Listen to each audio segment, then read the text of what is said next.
Ask my kids to speak in Tagalog while pretend playing. Hindi ka kailangan ikaw na princess.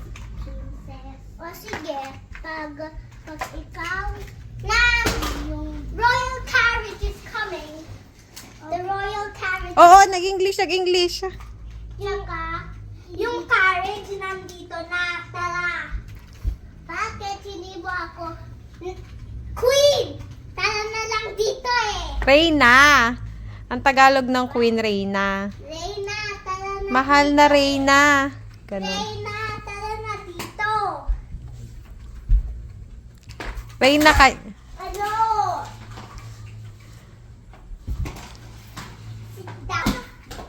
Anong down? Ano yun? Ano ka? Ano ka? Nam, here you go. Here you go, Nam. Dito ko lang may papel.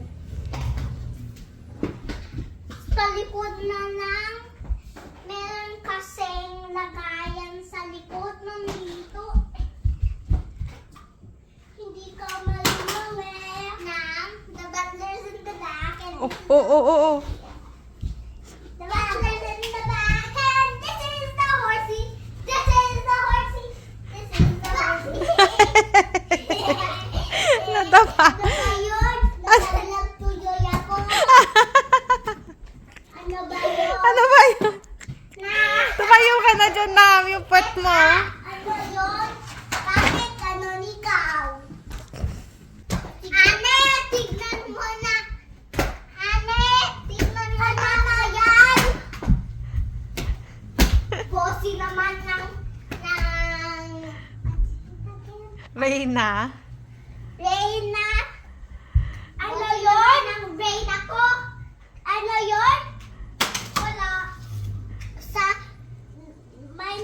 May nahir ako. May narinig ako. May narinig akong ang bossy ng Reyna ko. Wala yun. Hindi ako yun. Yun yung main butler mo. Main. O de, ikaw yun. Ano ba ikaw? Hindi ako yung main butler mo. O sige, at pretend say. Oh yeah, nakalimutan ko. Ako pala yun. O de, ikaw yung nagsabi.